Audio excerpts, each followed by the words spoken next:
it was found that the are members of or affiliated with rival gangs of Jones that go by ATK and 1200. Jones was part of the 6 block.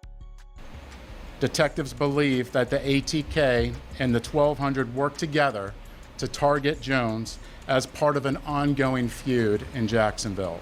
Jacksonville has become the Gotham City of America. We've got unalived rappers, wars, and now the feds are rolling in with a RICO case that might even drag in the legendary Yo Gotti, and it has everything to do with Foolio's passing. On June 23rd, the streets of Florida turned into a real-life crime scene when Jacksonville rapper Foolio, real name Charles Jones, was down in a Holiday Inn parking lot. And the sad thing is, this happened on his 26th birthday. Now the cops aren't playing around. They're saying this wasn't just some random act of violence. And if you have been following this case, then you know that the cops are pointing fingers at 2 gangs, ATK and 1200, but the connections go much more than. The feds have got a chart that looks like something straight out of a crime movie. We're talking names, connections, the whole 9 yards, and you won't believe who's on it. Youngeen Ace and Lil Poppa. Yeah, that Lil Poppa, the one signed to Yo Gotti's CMG label. Now, before I go any further, let's rewind a bit and get some context. Jacksonville has got a murder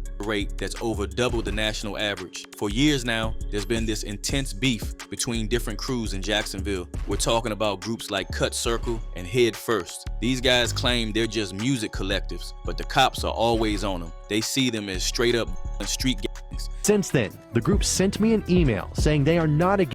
The group's manager says they are in the process of creating, quote, a program together to provide kids help with homework and life decisions to keep them out of prison.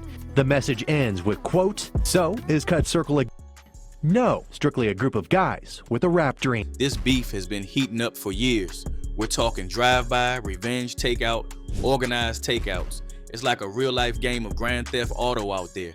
And right in the middle of all this chaos, our boy Lil Poppa. Now, Lil Poppa's story is wild on its own. This kid started rapping at 7 years old, writing Christian rhymes for church. But as he got older, those church rhymes turned into street anthems. He even set up a makeshift studio in his grandma's closet. You said you were in your grandmother's house recording in her closet. Yeah, it was really like, okay, you know how it be, grandma's house. Mm-hmm.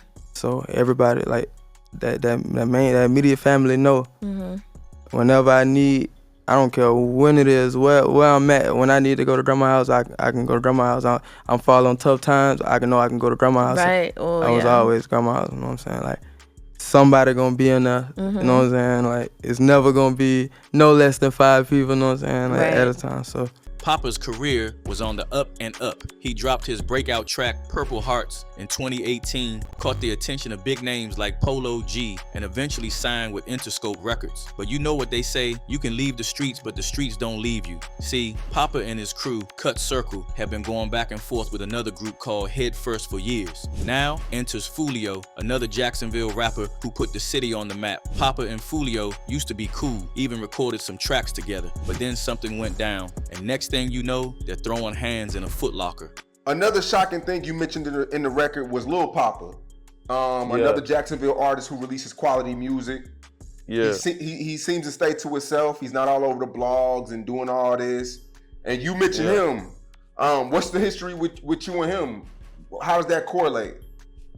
Shit, we got songs too. We got songs out on YouTube and shit. But shit, we just got in the we fought, I beat his type shit. I had beat his ass in mall and shit. Me and my little cousin Coach had beat his ass in the mall and shit. That just was that shit on, you know what I'm saying? That just was that. After that, it was all diss tracks and social media beef. Foolio would diss Poppa's homies, Poppa would clap back, and round we go. It was like a never-ending cycle of disrespect and violence. Fast forward to 2022, and things were looking up for Lil Poppa. Yo Gotti signed Poppa to his CMG label. It looked like Poppa was finally about to make it out of Jacksonville and leave all that beef behind. But then Foolio gets unalived on his birthday, and suddenly all eyes are on Jacksonville again. The feds roll in, and they're not playing around. They've got this massive chart linking all these different players in the Jacksonville rap scene. And right there in the middle, Lil Poppa and his rival, Youngeen Ace. Now, here's where it gets real interesting. The feds aren't just looking at this as a single case. Nah, they're thinking bigger. We're talking RICO. It's the same thing they used to take down the mob back in the day. And now they might be using it on these Jacksonville rappers and their crews. And with Lil Poppa on that chart and him being signed to Yo Gotti's label, there's a chance that Gotti himself might get dragged into this mess. And it's much more than just the Foolio case when it comes to Gotti. We all know that young Dolph's trial is going to be happening soon. And if there's one person who hated Dolph, it was Yo Gotti. After Dolph's death,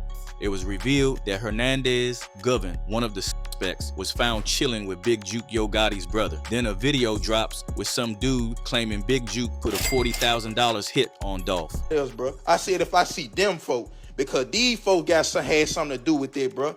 These folk don't know that Juke put a hit out, bro. They don't know this shit. You know what I'm saying? But nah, fuck all that, bro. I need to say that. I ain't gonna say that. I ain't gonna tell the truth, bro.